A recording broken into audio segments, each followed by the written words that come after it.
Okay, hi. Let's try this number from the beginning. Welcome, my friends, to Deep Six, the Deep State. I'm broadcasting from my home in Florida, and that's why the short-sleeve shirt, even though it's freezing at my home in Connecticut. And I flew down there from there this morning, but it's 82 degrees here. And I had wanted to have a shot with the palm tree in the background, but the lighting wasn't good enough. So, welcome. And sorry for the earlier hour. I've got to visit a dentist later today.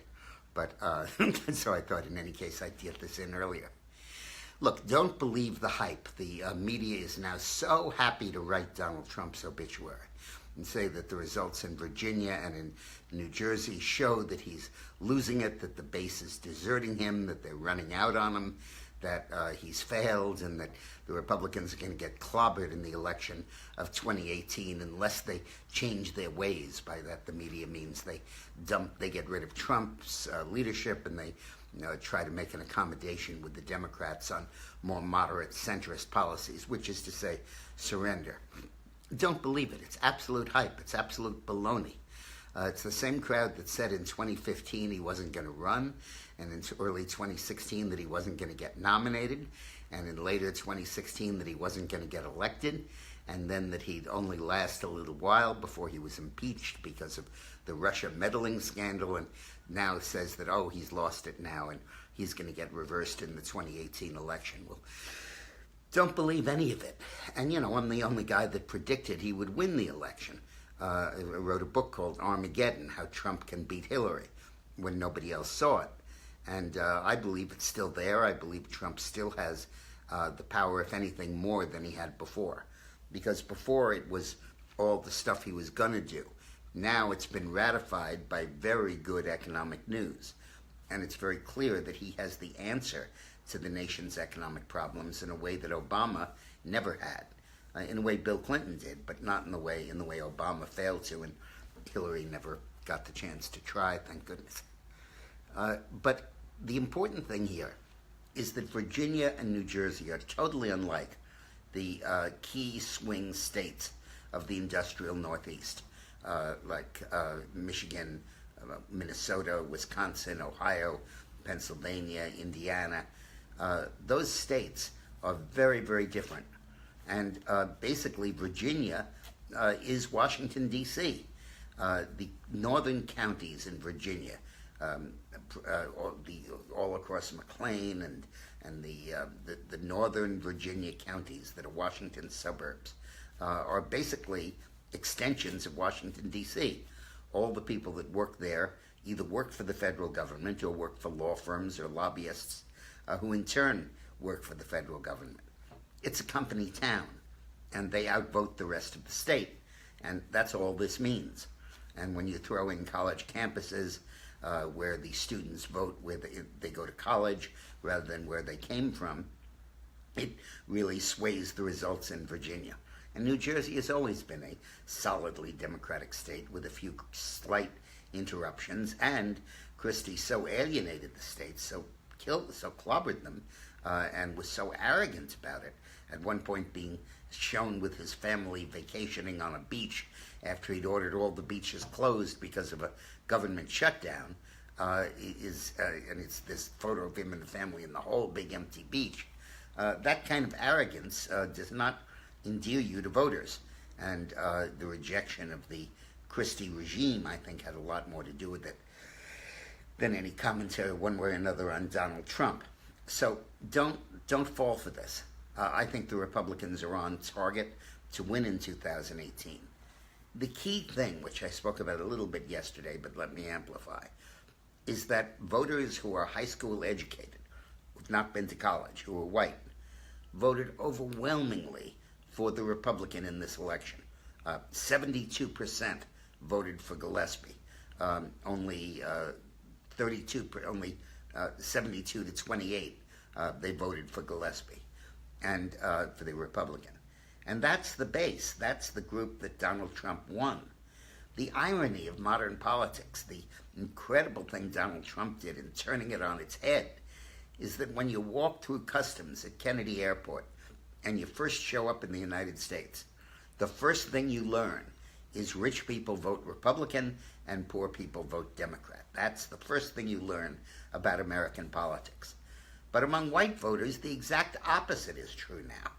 Middle income and poor people who are white vote Republican, and rich white college graduates vote Democrat because of socially liberal issues, whereas the gut economic issues that used to be the bread and butter of the Democratic Party now work overwhelmingly in favor of the Republicans. And that's the alchemy that Donald Trump has achieved, and that will continue, and it did continue in Virginia. Just the concept that downscale voters would be more likely to vote Republican is shocking, and a total change in our politics. And that change is intact, is there, and will show itself in more representative states in the future.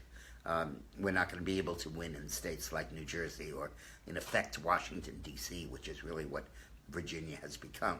So don't believe this crazy media hype. Now, Trump is in China, and I wanted to take this opportunity to share my thoughts about China with you. China is now the boogaboo that everybody's worried about, and China used to be Japan. First it was Russia is going to pass the United States, then Japan was going to, then Germany was going to, and now China is going to. And it's all baloney. China will not be around in the form that we know it in the next 30 years. China is absolutely, its horizon is bleak. Its chances of survival are not good. The United States is going to run rings around China. First of all, there's demographics. 59% of the young people in China are boys. Only 41% are girls, because they have this insane policy. Well, they need it because of their population explosion, this policy of one child per family. They've only recently relaxed that, but really, basically, you're only allowed to have one kid. And being a sexist culture down to its core, they choose the boy. So the level of infanticide for girls is very high, and to say nothing of abortion. And the result is this huge skewing in birth.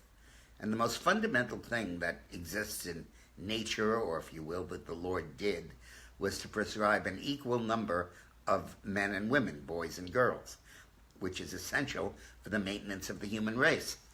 Yet now, in China, it's been completely deformed by government policy, so that now there are many more men, many more boys than women or girls. And that demographic is going to really hobble the country. First of all, it's going to mean that China will have a very low birth rate, which is fine when you're 1.1 billion people and you don't want to grow anymore. But it's going to have a really elderly, aging population. There will be none of the youth and vigor and creativity and dynamism that we see in the United States.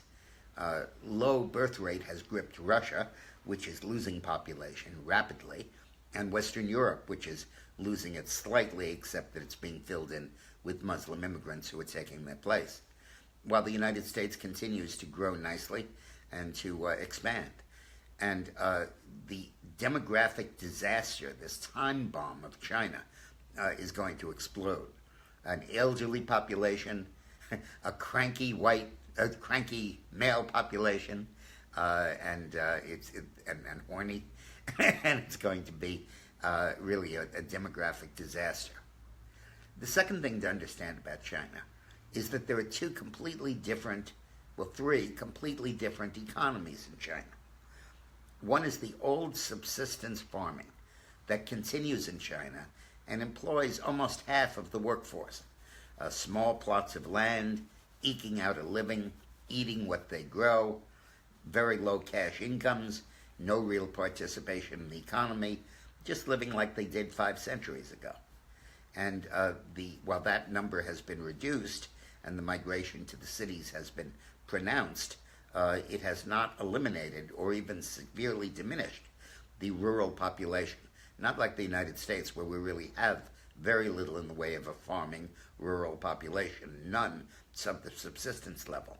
But China, a huge portion of the economy and the population, is kind of left out of progress and back in the 15th century. Then there's the state sector, which is about a third of the economy. Those are the old communist plants that were set up by Mao and his successors, which have the old industrial factories run by the government, run by the military, not entrepreneurial, just there, having huge numbers of employees and producing practically nothing that anybody wants. They're like an animated graveyard.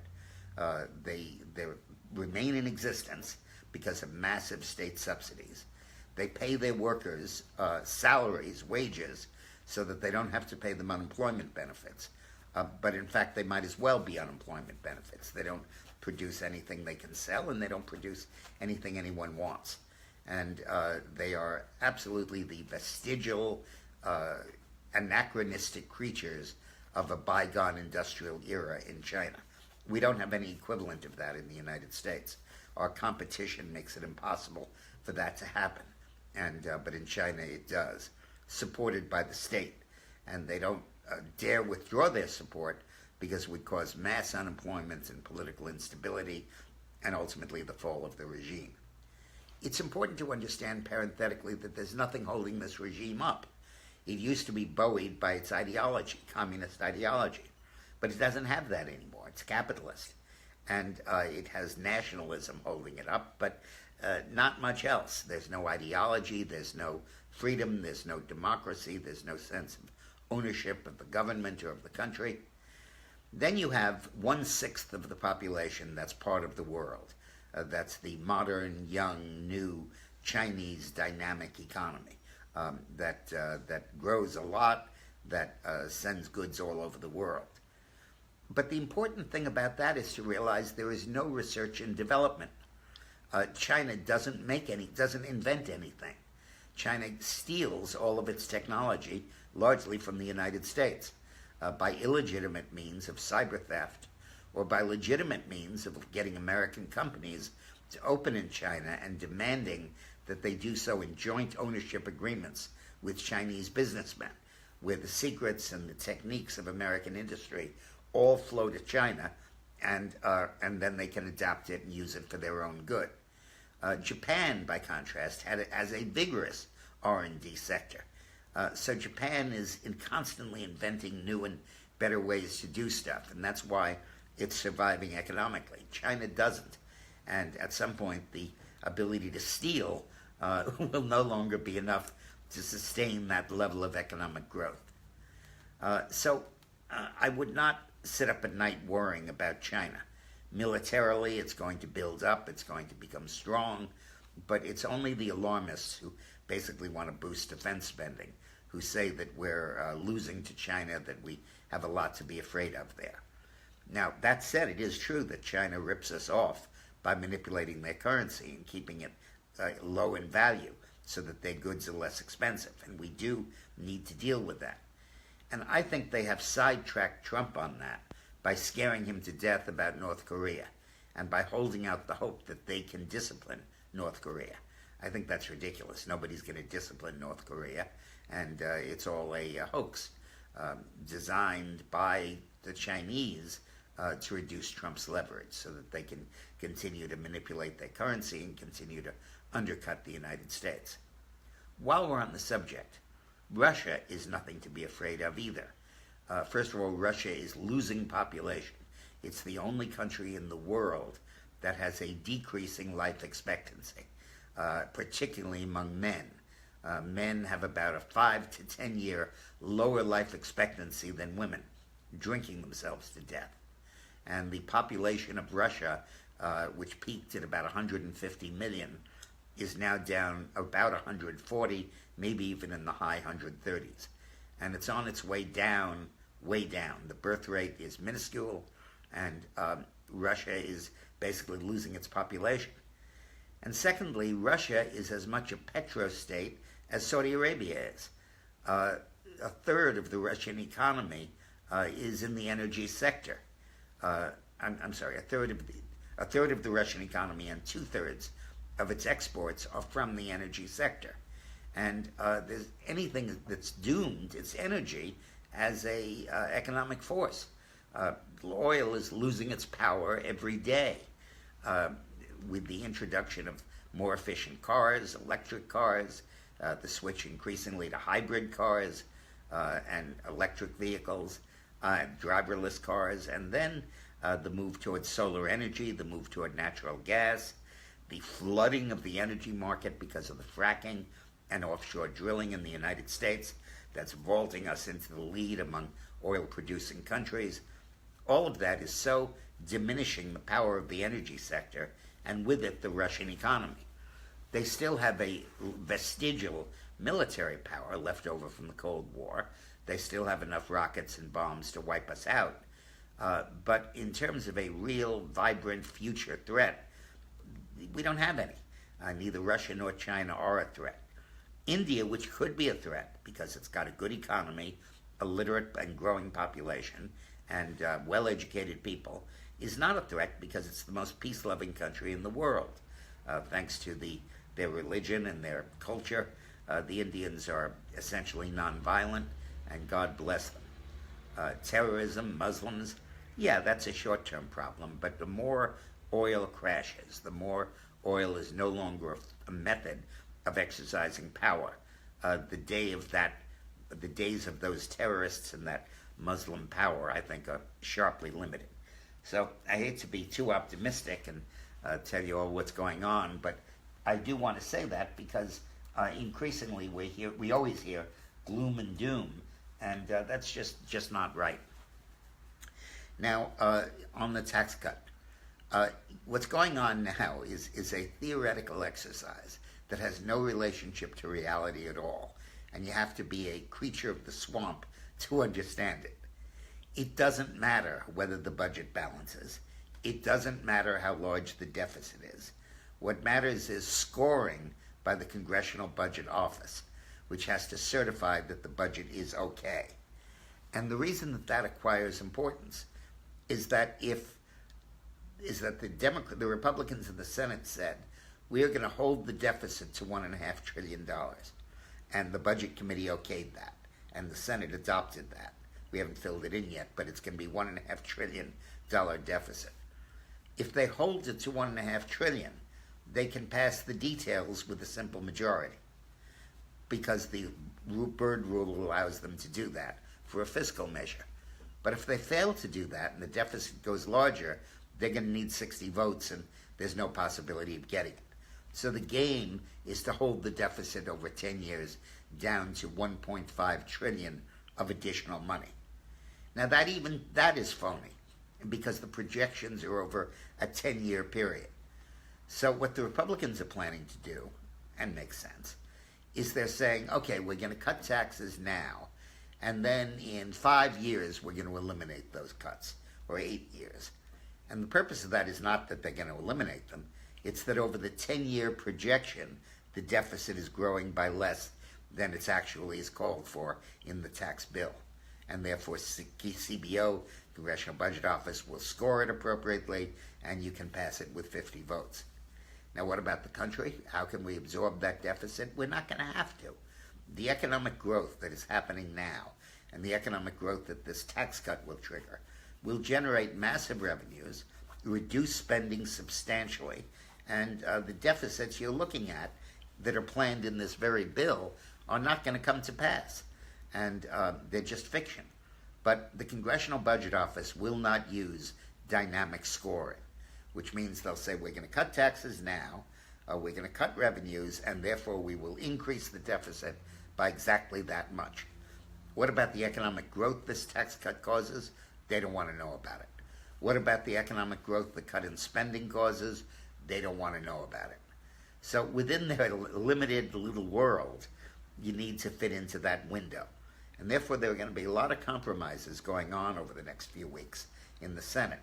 And at first, they're going to seem like running out on tax cuts because they're going to have sunset clauses and expiration dates and stuff like that. But don't let it bother you. It's a fiction.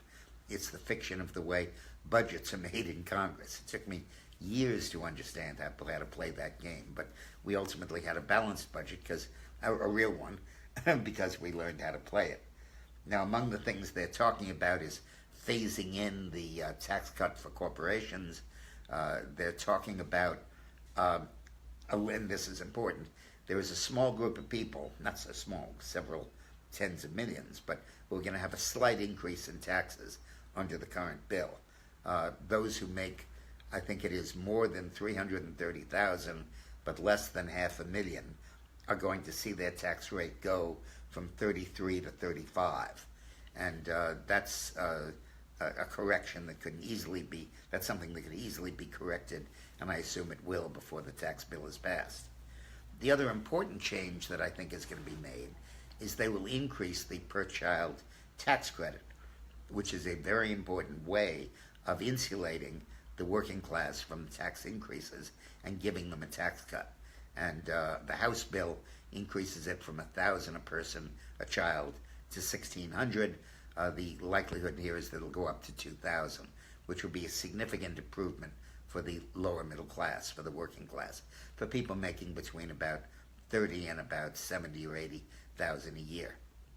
So that's what I think is going on with the tax bill. I'll keep you posted as we go through it, but so far it looks pretty good.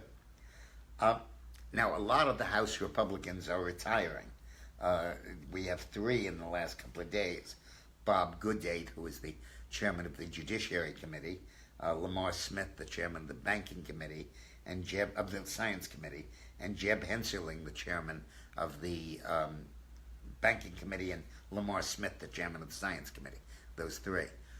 The reason that these guys are quitting is because of the marvelous changes introduced by Newt Gingrich when he took over Congress in 1994 under his contract with America.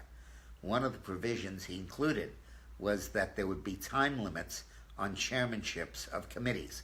You could only serve like 6 years or 8 years, 4 terms, as chairman of a committee in the House.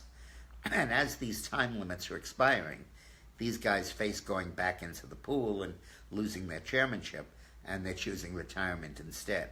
It's not a sign of Republicans running for cover. It's not a sign of hating Donald Trump. It's not a sign of wanting to get out of the horrible ways of Washington. It's a sign of progress. You won't see it on the Democratic side. They don't have those rules. You won't see it in the Senate. They don't have those rules. It's the unique positive change that Newt Gingrich brought about when he became Speaker in the contract with America. Now, there is a danger sign coming up, which is that Christine Nielsen, who is Trump's nominee to lead the Department of Homeland Security, in her confirmation hearings, is saying good things about amnesty for the Dreamers. She's saying we owe them a resolution of this, and in effect we owe them amnesty.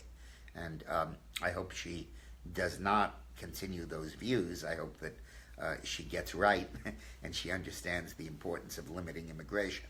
There's a dramatic example of how right Trump is on immigration and how relevant it is to working class wages in the United States. Britain under Brexit has really cracked down on immigration, which it couldn't do while it was in the European Union. And as a result of that crackdown, wages in Britain are rising significantly without causing inflation. And the pool of workers to be hired is shrinking, and British industry is getting a little desperate to hire people. And as a result, they're offering more money. That's how it's supposed to work. That's how we have upward mobility in the capitalist system. You generate buying power. The buying power requires you to produce more. The more you produce, the tighter the labor supply becomes, the higher you have to pay wages. And that's good. That's what gave us the progress we had in the period after World War II. And it looks like Britain is now entering that. And I hope that Trump's immigration policies will have the same effect down the road. There's already an indication that they are. Wages are increasing. I think a couple of months ago I told you that Target was increasing its base pay from 10 an hour to 11 an hour, with plans to raise it to 15 an hour by 2020. That's all the response to the tighter labor market because of Trump's immigration restrictions. And if the Congress passes E-Verify, so that an employer has to check the citizenship of a worker before he hires them, I think the situation will get even better. Now, the Saudis are going through the most major change ever.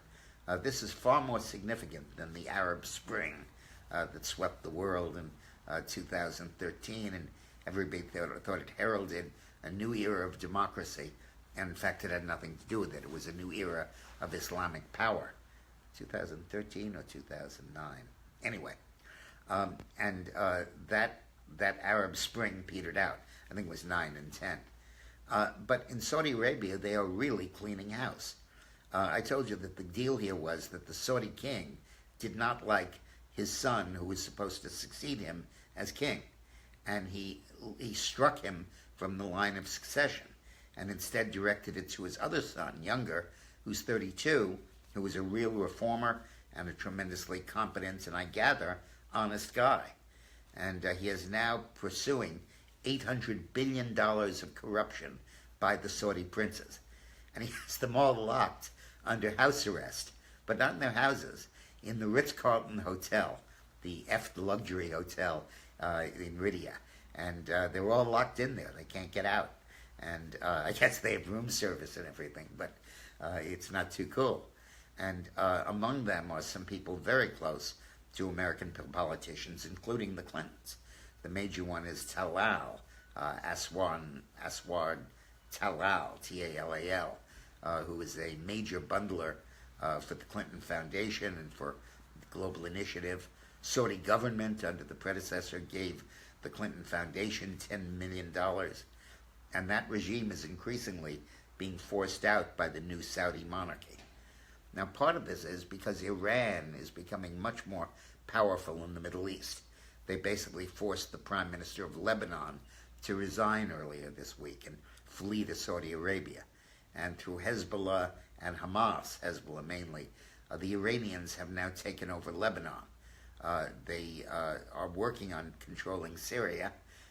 They have strong presence in Iraq, thanks to the regime we put in power there, and of course Iran. And their goal is to dominate the Middle East. And the two countries standing in its way are Israel and Saudi Arabia. And to be equipped to function in this world, and to be competitive and to be strong, Saudi Arabia is really cleaning its own house in a very positive and very constructive way. All of this is underscored by the massive loss of power in the region, by the collapse of oil as the major be-all and end-all of the global economy. And without oil to protect them, they have very little to recommend themselves economically. And the United States is rapidly bursting past them in oil production and has even more potential in the future, which drives down the price, which means they're financially in very bad shape. By the way, I mentioned in some of the earlier broadcasts that I am a representative of the Patriot Gold Group. And one of the key elements of this is that as oil loses its power, so does the dollar. The reason the dollar became the main currency for the entire world is that Henry Kissinger negotiated a deal when he was Secretary of State with the Saudi monarchy, where the Saudi monarchy, in return for American protection, like in Kuwait and all that, agreed to accept payment for its oil only in dollars. And that meant that everybody had to have dollars because everybody needed to buy Saudi oil. And all of the people selling oil in the world followed Saudi Arabia's lead and said, we will only accept dollars. Now, Iran and Russia are saying we will accept yuan, the Chinese currency. And the reason they're saying that is partially to hurt the United States, but partially because the Chinese have said you can get gold for your yuan, whereas you can't get gold for the dollar. The Federal Reserve Board, FDR, closed that down.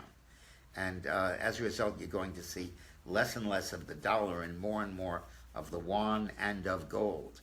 And that means increases in the price of gold. So go to the patriotgoldgroup.com and phone the number on the screen here, and you'll see why you'll see how significant that is.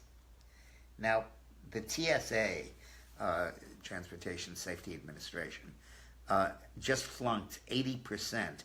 It got a 20 on its score for security.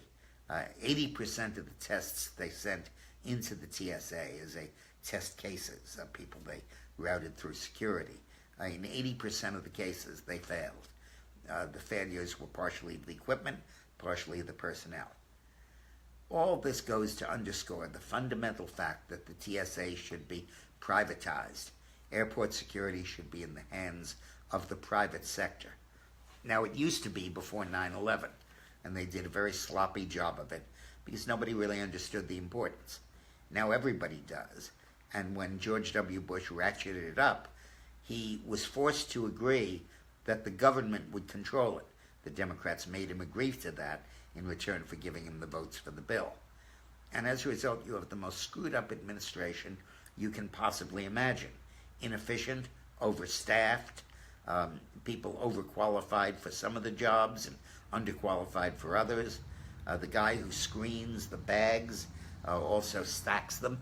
It doesn't take any ability to stack the bags and manage them through the corridor, but it takes a great deal of skill to evaluate them on the x-ray, and yet those people are often interchangeable, and the whole thing needs to be subject to private sector competition and efficiency.